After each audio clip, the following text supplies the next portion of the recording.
श्रीचैतन्ये मनोभीष्टं स्थापितं येन भूतले स्वयं रूपः कदा मह्यं ददाति सौपदान्तिकम्।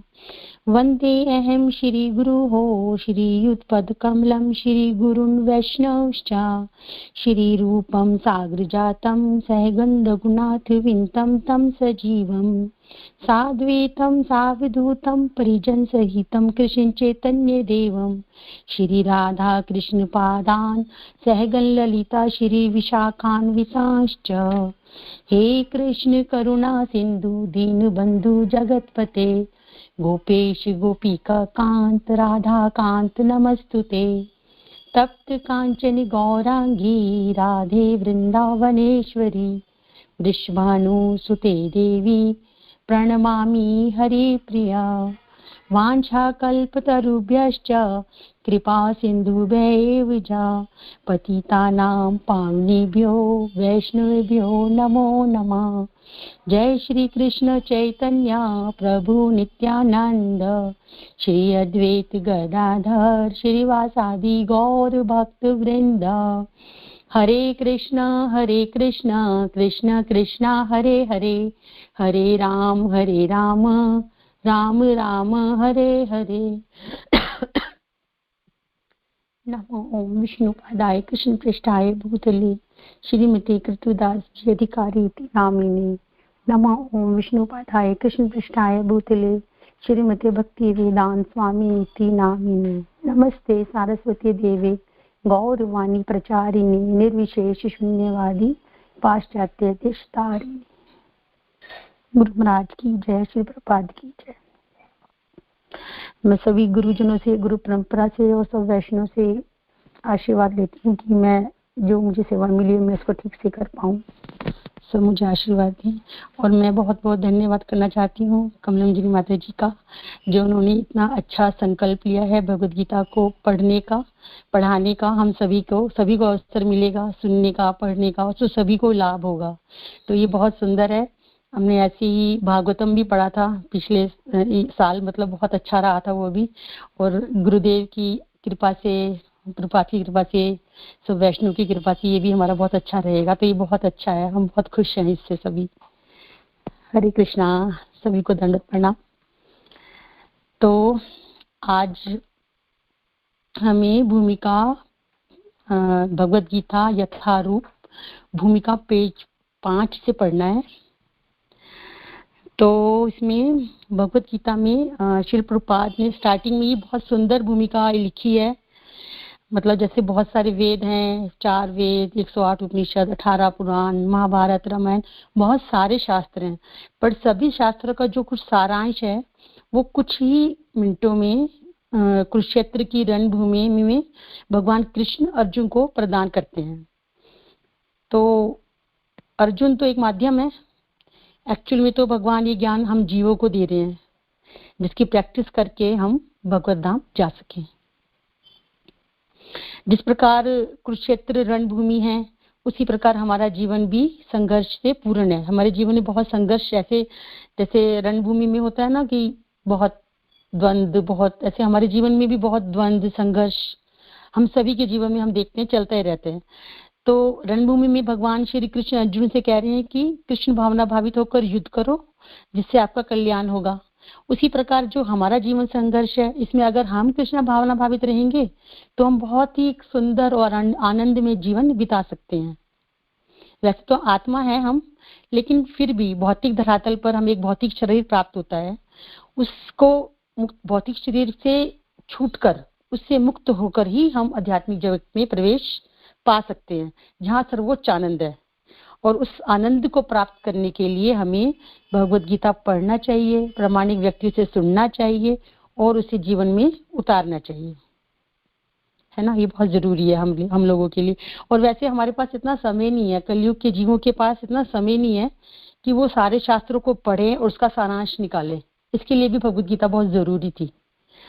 और कलयुगी जीव को आध्यात्मिक जीवन में रुचि भी नहीं है, इसलिए इतना बुद्धिमान भी नहीं कहा जाता कलयुगी जीव को कि वो बहुत बुद्धिमान है, क्योंकि वो आध्यात्मिक जीवन में रुचि कम दिखाता है और भौतिक जीवन में बहुत अधिक रुचि दिखाता है। जैसे वेद में बहुत कुछ दिया गया है, वेदों में तो उसमें जो सब सब चीजें हैं ना, उससे आकृष्ट हो जाता है जीव। जो जो जिस जिस जानकारियों से उसको लगेगा कि ये भौतिक लाभ होगा, ये करूंगा तो ये मिलेगा, ये करूंगा तो ये मिलेगा, तो उसको तो इंटरेस्ट वो लेगा। और आध्यात्मिक जो नॉलेज है, आत्मा से रिलेटेड जो नॉलेज है, उसके लिए उसको खास इंटरेस्ट नहीं है। इसलिए भगवान श्री कृष्ण ने हमें सारे उपनिषदों का, सारे शास्त्रों का जो सार है, सारांश, वो भगवत गीता के रूप में हमें दिया है। कलयुग में अगर हम इसे सीरियसली भगवत गीता को पढ़ेंगे, सुनेंगे और फॉलो करेंगे तो निश्चित हमारा कल्याण हो ही जाएगा। तो यहाँ पर प्रभुपाद बता रहे हैं कि हमें इस बात पर विशेष ध्यान देना होगा कि भगवत गीता को किस भाव से ग्रहण किया जाए। भगवत गीता का भाव हम जब पढ़ रहे हैं तो किस भाव से हम इसे ग्रहण करें। क्या कोई ऐसी हमारी भौतिक आसक्ति होनी चाहिए कि भौतिक लाभ हमें मिलेगा, हमें कोई भगवत गीता पढ़ेंगे तो कुछ वैभव मिलेगा, कोई भौतिक इच्छा होनी चाहिए। तो प्रभुपाद हम ये समझा रहे हैं अर्जुन के माध्यम से कि अर्जुन ने भगवत गीता किस तरीके से ग्रहण की। अर्जुन ने भगवत गीता इस मनोभाव से ग्रहण की कि वो, इसको हम अगले श्लोकों में प्रभुपाद बताते हैं कि किस तरीके से अर्जुन ने इसको मतलब ग्रहण की, हम भी उसी तरीके से ग्रहण करें, तभी हम इसको पचा पाएंगे, इसके ज्ञान को। तो कैसे बताते हैं, प्रभुपाद लिखते हैं इसका वर्णन दशम अध्याय के 12, 13 और 14 श्लोक हैं ये। अर्जुन वाचा परम ब्रह्म परम धामा पवित्रम परमं भवान पुरुषं शाश्वतं दिव्यम् आदिदेवम् अजं विभुम् आहुस्त्वां ऋष्या सर्वे देवऋषि नारद तथा असितो देवलो व्यासो स्वयं च एव ब्रवीषि मे सर्वमेतदृतं मन्ये यन्मां वदसि केशवा नाहि ते भगवन् व्यक्तिं विदुर्देवा न दानवा। तो अर्जुन कह रहे हैं, अर्जुन ने कहा आप भगवान परम धाम पवित्रतम परम सत्य हैं। अर्जुन क्या क्या कह रहे हैं कि आप भगवान हैं। अर्जुन का भाव कैसा है? अर्जुन ने भगवान कृष्ण को क्या कहा है? आप भगवान हैं, आप परम धाम हैं। परम धाम मतलब सभी जीवों का आश्रय, सभी जीवों को जहां पहुंचना है। पवित्रतम है। भगवान का नाम जाप करने से ही हम पवित्र हो जाते हैं, है ना। भगवान का नाम जाप करते हैं, उसी से पवित्र हो जाते हैं। परम सत्य है, परम सत्य है। बहुत सारे सत्य होते हैं लेकिन भगवान परम सत्य है। आप शाश्वत मतलब ऐसा कोई समय नहीं था जब आप नहीं थे, आप नहीं होंगे, आप नहीं रहे हो, हमेशा शाश्वत। दिव्य आदि पुरुष हैं, आपसे पहले कोई नहीं, सब आपके बाद ही आए हैं। अजन्मा है, आपका कभी जन्म ही नहीं होता, सब आपसे जन्म लेते हैं। और महानतम है, आप सबसे महान हैं, आपसे कोई महान नहीं है। नारद, असित, देवल, व्यास जैसे समस्त महामुनि आपके विषय में इस सत्य की पुष्टि करते हैं। नारद, असित, देवल, व्यास, ये सब कौन है? नारद मुनि भक्ति के आचार्य हैं, असित देवल धर्म के आचार्य हैं और व्यास देव ज्ञान के आचार्य हैं। तो भक्ति भी कह रही है कि आप परम ब्रह्म है, धर्म भी कह रहा है कि आप परम ब्रह्म है और ज्ञान भी कह रहा है आप परम ब्रह्म है ना। तो अब आप स्वयं भी कह रहे हैं, आप स्वयं भी मुझसे इसकी घोषणा कर रहे हैं। भगवान कहाँ कह रहे हैं ये? भगवान कह रहे हैं 7वें अध्याय के 7वें श्लोक में, मतः परतरम नान्यत् किंचित् धनंजय मयि स्वरम इदम प्रोतम श्रोत्रे मणि गणाइव। मतलब भगवान कह रहे हैं मेरे से ऊपर कोई नहीं है। भगवान ने खुद इसमें घोषणा की है, मेरे से ऊपर कोई नहीं है। जैसे एक धागे के अंदर सारे मोती जब हम पिरोते हैं तो माला बन जाती है, तो बहुत सुंदर लगती है, लेकिन जैसे धागा को अगर हम काटते हैं तो सब बिखर जाता है। तो ऐसे ही भगवान बता रहे हैं कि सब कुछ, सारा विश्व, सब ब्रह्मांड, सब कुछ ग्रह नक्षत्र, सब सब हर कुछ, हर एक चीज भगवान पर ही आश्रित है। तो वो ये बता रहे हैं कि कृष्ण, आपने जो कुछ कहा मैं उसे पूर्ण रूप से सत्य मानता हूँ। ये भगवान यहाँ जो बता रहे हैं ये अर्जुन, कि जो आपने मुझसे कहा मैं इसको सत्य मान रहा हूँ बिल्कुल, और इसको स्वीकार कर रहा हूँ।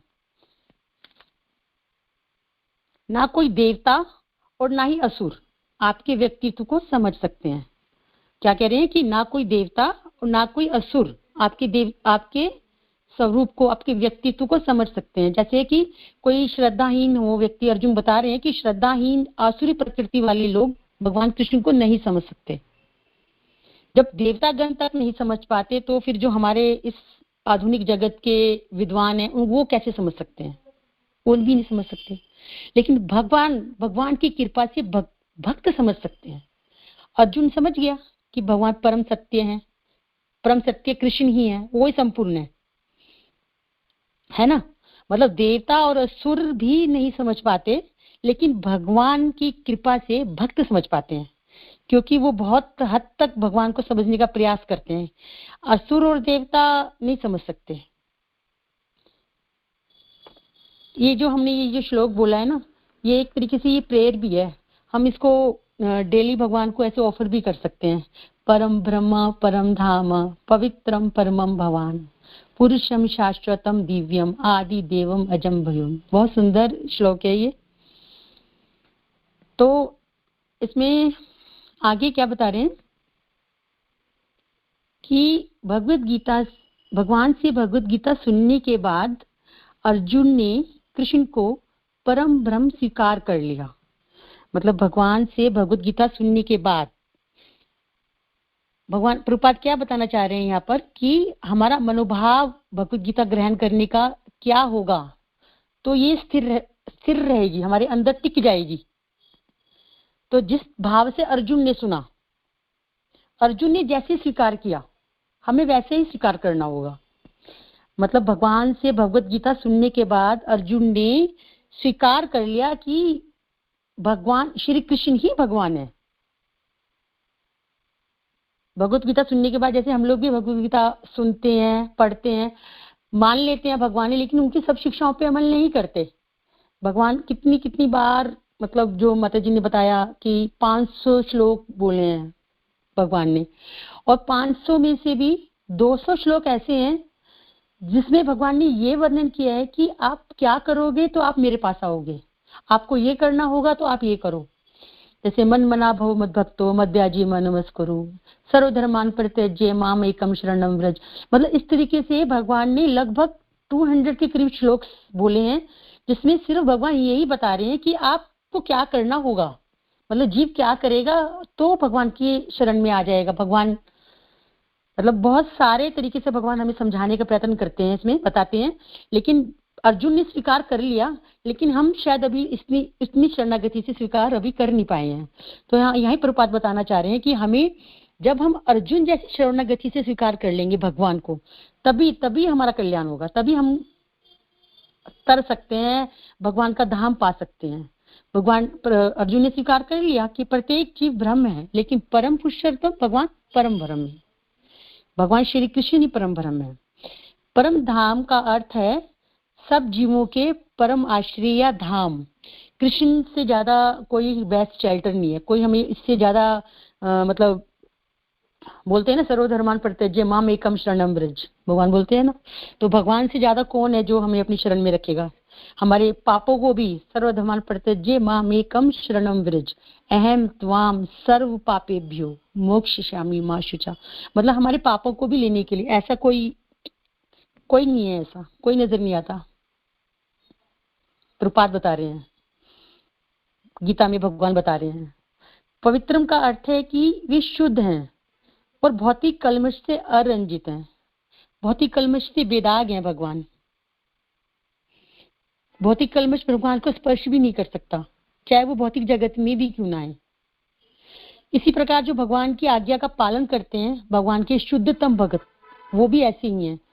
जैसे कमल का फूल पानी में रहता है लेकिन कमल को छू नहीं पाता ना, वैसे ही भगवान के शुद्ध भक्त जो होते हैं, जैसे हमारे गुरु महाराज भौतिक धरातल पर रहते हैं लेकिन भौतिक कलमश उन्हें छू नहीं सकता, भौतिक कलमश के बिना। पुरुषम का अर्थ है परम भोक्ता। जितने भी यज्ञ होते हैं सब कृष्ण ही उसमें भोक्ता है, बाकी सब भोग्य हैं। भगवान बोलते हैं भोक्ता राम ये तपसाम सर्वलोक महेश्वरम। शाश्वतम अर्थात सनातम, दिव्यम अर्थात दिव्य, आदि देवम भगवान, अजम अजन्मा अर्थात विभूम अर्थात महानतम है। मतलब भगवान की सारी क्वालिटीज बताई गई हैं इसके अंदर कि भगवान कैसे हैं। अर्जुन ने इस भगवान को इस रूप में ही स्वीकार किया, तभी वो उस ज्ञान को ग्रहण कर पाया। तो प्रपाद यही चाहते हैं, भूमिका में लिख रहे हैं कि हमें भी उसी भाव से स्वीकार करना होगा जिस भाव से अर्जुन ने स्वीकार किया। कोई ये सोच सकता है कि क्योंकि कृष्ण अर्जुन के मित्र थे अतः अर्जुन ये सब चाटुकारिकता रूप में कह रहा था। मतलब ये प्रपात खुद बता रहे हैं कि कोई ऐसा भी तो सोच सकता है कि अर्जुन तो भगवान का मित्र था, है ना। जैसे हमने कल सुना माता जी की क्लास में कि भगवान ने गीता अर्जुन से कही क्योंकि भगवान का वो भक्त था और मित्र था, है ना। तो कोई ये भी सोच सकता है तो मित्र की, जैसे कई बार होता है कि हम भौतिक जगत में देखते हैं हम एक दूसरे की ऐसे कोई भक्त चापलूसी करता है, उसको एप्रिसिएशन करता है, तो क्या पता अर्जुन इस भाव से कह रहे हो, है ना, ये भी हो सकता है। फिर लेकिन क्या कह रहे हैं, लेकिन अर्जुन भगवत गीता के पाठकों के मन से इस प्रकार के संदेह को दूर करने के लिए अगले श्लोक में इसकी प्रशंसा की पुष्टि करता है। इस प्रशंसा की वो प्रशंसा कर रहा है, तो कैसे कर रहा है वो प्रशंसा, जब वे यह कहता है कि कृष्ण को मैं ही भगवान नहीं मानता। मतलब कृष्ण को भगवान जो अर्जुन बोल रहे हैं परम ब्रह्म परम धाम पवित्रम परमम भवन, तो वो कह रहा है कि ये केवल मैं ही नहीं कह रहा, अपितु नारद, असित देव, देवल तथा व्यासदेव जैसे महापुरुष भी स्वीकार करते हैं। ये सब महापुरुष हैं जो समस्त आचार्यों द्वारा स्वीकृत वैदिक ज्ञान का वितरण करते हैं। अतएव कृष्ण अर्जुन से, ये सब महापुरुष हैं जो समस्त आचार्यों द्वारा स्वीकृत वैदिक ज्ञान का वितरण और प्रचार करते हैं। तो यहाँ अर्जुन कह रहे हैं कि मतलब भगवान को अगर मैं कह रहा हूँ तो केवल मैं नहीं कह रहा, ये बड़े बड़े जो महर्षि हैं नारद, असित, देवल, व्यासदेव भी कह रहे हैं। हम थोड़ा सा इसके नारद और इनके बारे में देखते हैं, महापुरुषों के बारे में कि भागवतम क्या कहती है इनके बारे में। नारद मुनि के बारे में भागवतम में आया है कि नारद जी पूर्व जन्म में दासी के पुत्र थे। एक बार चातुर्मास्य में उन्हें अपनी माँ के साथ संतों की सेवा करने का मौका मिला।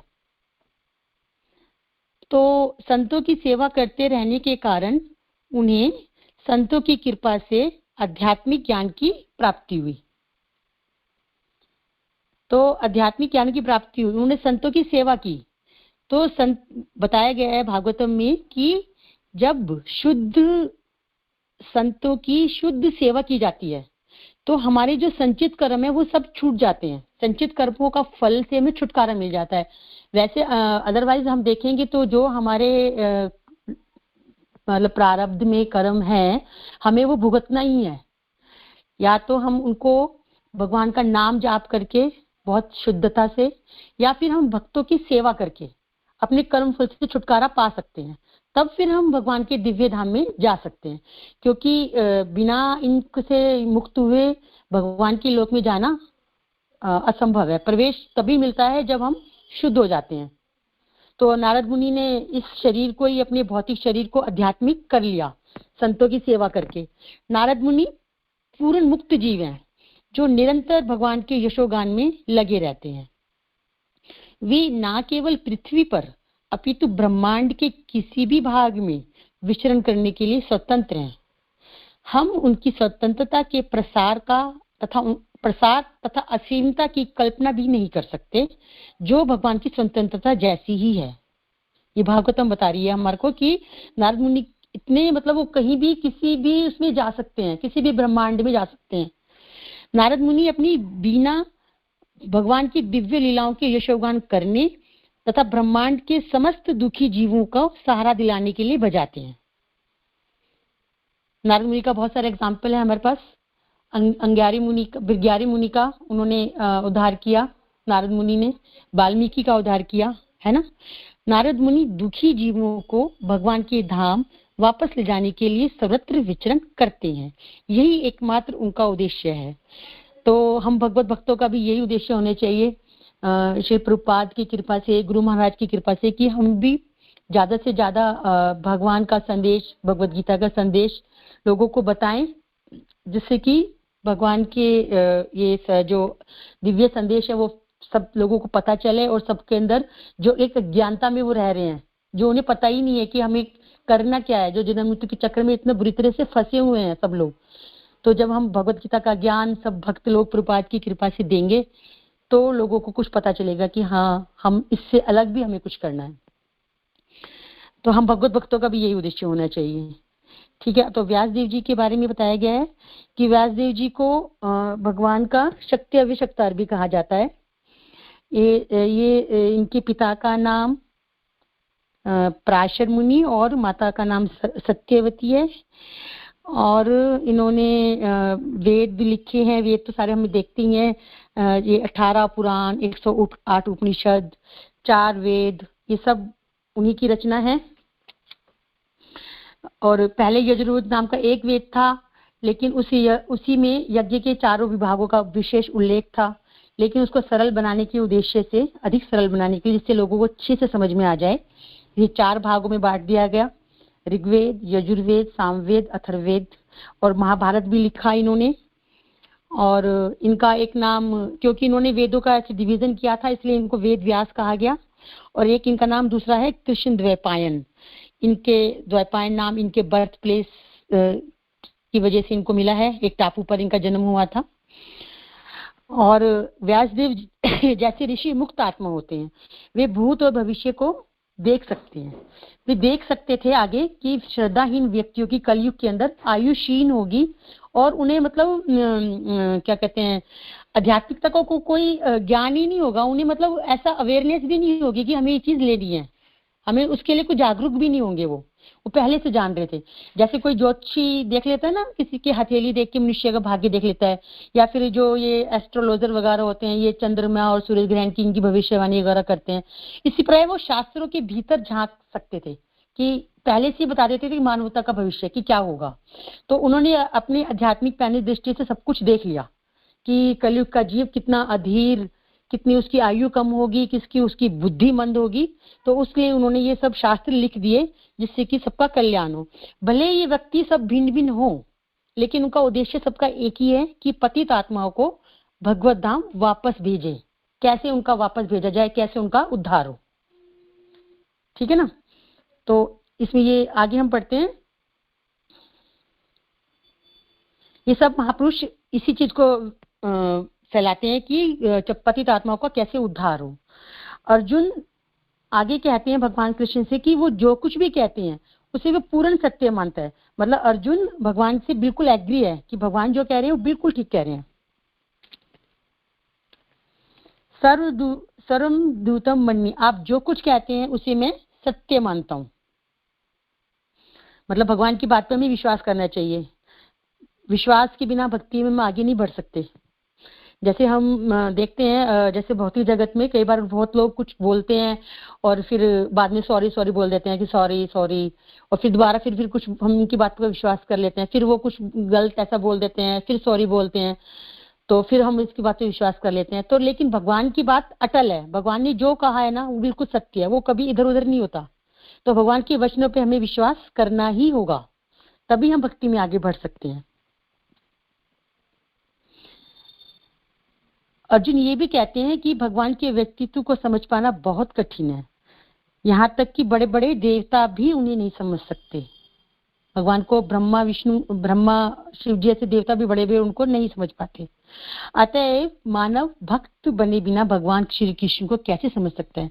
बहुत लोग बोलते हैं ना कि कहाँ है तुम्हारे भगवान, दिखाओ जरा, तुम तो इतनी माला करते हो, तुम तो इतना हरे कृष्णा महामंत्र का जप करते रहते हो, हरे कृष्णा करते हो, तुमने देखा है भगवान को। तो क्या मतलब ये ऐसे क्यों भगवान उनके लिए प्रकट होंगे।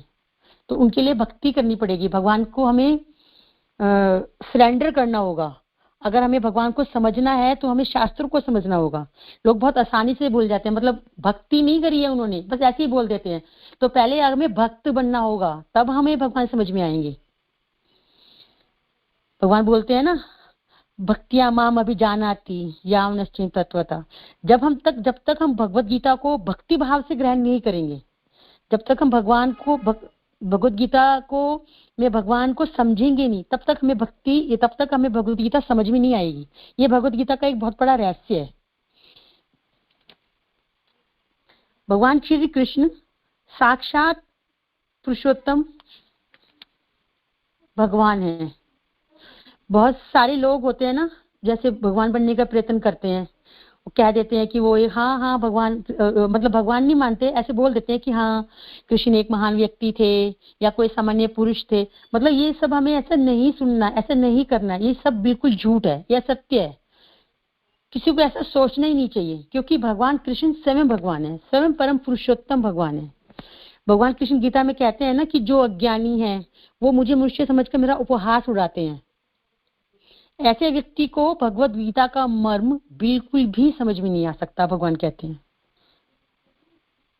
सोचते हैं ना कि ये हाँ एक मनुष्य के रूप में आया था, ऐसे लीला, ऐसे खेल किया था, ये किया था, मतलब वो उनको एक सामान्य पुरुष समझ रहे हैं। भगवान बोल रहे हैं गीता में, जो ऐसा समझता है वो अज्ञानी है, वो कभी भी नहीं समझ सकता, वो कभी भी नहीं समझ सकता कि भगवान क्या है, भगवत गीता क्या है, बिल्कुल नहीं समझ सकता। भगवत गीता का मर्म भगवत गीता के अंदर ही है। जब तक हम भगवत गीता को ठीक से नहीं समझेंगे तब तक हम उसका मर्म भी नहीं समझेंगे। ना कोई कृष्ण से बढ़कर है, ना कोई उनके बराबर है। बड़े बड़े देवता ब्रह्मा या शिव भी उनके बराबर नहीं है, और ना ही वो उनसे बढ़कर है, ना उनके बराबर है, ना उनसे बढ़कर है। अतः भगवत गीता के अनुसार, कथनानुसार या भगवत गीता को समझने का प्रयत्न करने वाले अर्जुन के कथनानुसार हमें सिद्धांत रूप से कम इतना तो स्वीकार कर लेना चाहिए कि श्री कृष्ण भगवान है। श्री कृष्ण भगवान है, हमें कम से कम इतना तो स्वीकार कर लेना ही होगा। जो व्यक्ति कृष्ण को भगवान स्वीकार नहीं करते वो भगवान गीता को नहीं समझ सकते। इसलिए अगर कोई नया व्यक्ति है भगवत गीता पढ़ना चाहता है तो उसे किसी प्रमाणिक व्यक्ति से सुनने होगी, परंपरा से आए किसी व्यक्ति से इसको सुनना होगा, तभी उसका हृदय शुद्ध हो जाएगा। जो उसकी अशुद्धियां हैं, हृदय का जो कलमश है वो खत्म हो जाएगा, और धीरे धीरे वो भगवान स्वीकार कर लेगा कि हाँ ये भगवान है, और उससे भगवान से ईर्ष्या नहीं करेगा। तो हमें प्रमाणिक व्यक्ति से ही गीता या भागवत सुननी चाहिए, तभी हमारा ये जो जन्म मृत्यु का चक्र है इसको तभी हम भेद पाएंगे। नहीं तो ये बहुत मुश्किल है इस भवसागर से निकलना और गीता को समझना। गीता को समझना ही बहुत मुश्किल है। भवसागर से तो हम बाद में निकलेंगे, पहले हम गीता को समझेंगे तभी हम भवसागर से भी निकल पाएंगे। और उसी विनीत भाव से हम भगवद गीता को समझ सकते हैं। जैसे विनीत भाव से जब हम करेंगे तभी हम समझ सकते हैं। जब तक कोई भगवद गीता का पाठ विनम्र भाव से नहीं करता है तब तक उसे समझ पाना अत्यंत कठिन है। ये एक महान रहस्य है। क्या कह रहे हैं यहाँ पर प्रभुपाद, क्या बताने का प्रयास कर रहे हैं हमें कि हमें भगवद गीता को बहुत विनम्र होकर भगवान को क्या पसंद है, विनम्रता। चैतन्य महाप्रभु भी बोलते हैं ना शिक्षाष्टकम में, त्रणादपि सुनिचेन तरोरपि सहिष्णुना अमानीना मानदेन कीर्तनीय सदा हरि। भगवान बोलते हैं ना, कृष्ण भगवान भी बोलते हैं ना, सतत कीर्तन तो माम। तो हम हर समय कीर्तन कब कर सकते हैं? जब हम स्वयं को तृण से भी तुच्छ मानेंगे, यानी कि विनम्रता जब हम में रहेगी कि तृण कितना हल्का होता है, कितना छोटा सा होता है, उसको हम अपने को उससे भी बहुत तुच्छ समझेंगे। वृक्ष फल देते हैं लेकिन लोग उस पर पत्थर मारते हैं और तोड़ लेते हैं फलों को, उनकी टहनियां तोड़ के घर ले जाते हैं।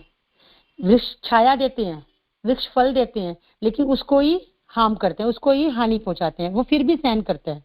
तो हमें उससे भी अधिक सहिष्णु होना होगा। अमानिना, अमानिना, हमें कभी मान की अपेक्षा नहीं करनी।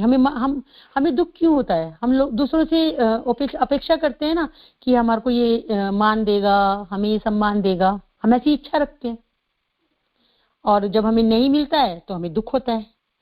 तो हमें दूसरों से ऐसे मान सम्मान की अपेक्षा ही नहीं करनी। जब हम ऐसे नहीं करेंगे तो हमें दुख भी नहीं होगा फिर। और हमें इसके अलावा हमें दूसरों को मान देना होगा, सबको सम्मान देना होगा। ऐसी स्थिति में हम कीर्तन अच्छे से कर पाएंगे और भगवत गीता को अच्छे समझ पाएंगे। जो ये श्लोक दिया है ना महाप्रभु ने, ये हमारे मतलब इस्कॉन में हम ऐसे सुनते आए हैं हमेशा कि इसे हमें कंठाहार बना लेना चाहिए। हालांकि इतना आसान नहीं है, मतलब महाप्रभु ने तो हमें मतलब बोला है, तो हमें इस पे पूरा पूरा प्रयास करना चाहिए कि हम इसको अपने जीवन में उतार पाए। इतना आसान नहीं है, पर फिर भी हमें सबको प्रयास करना चाहिए, क्योंकि जीवन में भक्तों के जीवन में भी सब चलता है। ऐसा नहीं है कि बाहरी होता है, भक्तों के जीवन में भी ऐसा होता है कि कई बार हमें लगता है कि किसी ने हमारा मान नहीं दिया और हम औरों से अपेक्षा रहती है। तो इस चीज को हम जितना जल्दी इस चीज को छोड़ देंगे, उतना जल्दी हम भक्ति में अपनी प्रोग्रेस करेंगे, उतना ज्यादा हम भगवत गीता को समझ पाएंगे। ऐसी स्थिति में हम भगवत गीता को समझ पाएंगे, क्योंकि भगवान कृष्ण को विनम्रता बहुत पसंद है। भगवान कृष्ण को विनम्र भक्त पसंद है। यही इसका एक महान रहस्य है। जब हम कृष्ण को अर्जुन की तरह विनम्र भाव से भगवान मान लेंगे, तभी हम भगवत गीता को समझ पाएंगे।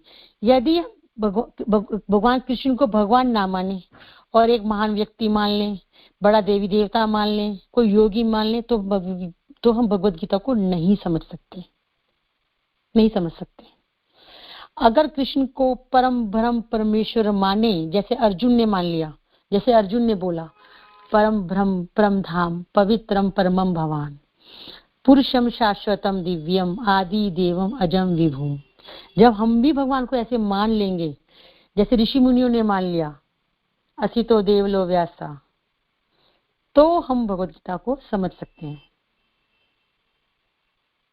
इसका हम कंक्लूड निकालें इस पेज का, तो यही है कि कई शास्त्रों से शास्त्रों से और कई मतलब बड़े बड़े ऋषि मुनियों से, जो मतलब सत्य को देख रहे हैं, जिन्हें जो ऐसे मतलब भगवान कोई उनके मतलब वो नहीं है कि भगवान उनके कुछ ऐसे रिलेशन में है कि जैसे कई बार होता है ना कि अपने परिवार जनों की लोग प्रशंसा करते हैं। इन सब लोगों ने अनुभव किया है, इन्होंने अनुभव के आधार पर, और मतलब भगवान को बड़े बड़े लोग हैं ये सब, नारद मुनि हुए, व्यास मुनि हुए, इन सब ने स्वीकार किया है कि ये परम पुरुष हैं, परमेश्वर हैं। और भगवान ने भी अपना बता दिया, ये जो मतः परिन्द्र 7वें अध्याय के 7वें श्लोक में, कि सब मेरे ऊपर ही आश्रित हैं। और अर्जुन ने खुद महसूस कर लिया। तो जब हम इस स्थिति से हम देखेंगे भगवान को, तो हम भगवद गीता को समझ पाएंगे। ठीक है, हरे कृष्णा। मेरी सेवा यहीं तक थी। All glories to Guru Maharaj, all glories to Guru Maharaj, all glories to Guru Maharaj, all glories to Prabhupada. कुछ मेरी गलती हो गई है तो प्लीज मुझे बता दीजिए, माफ कर दीजिए, और इसमें कुछ ऐड ऑन करना है तो प्लीज ऐड कीजिए, शायद कुछ रह गया होगा। हरि बोल, दंडवत प्रणाम सभी को।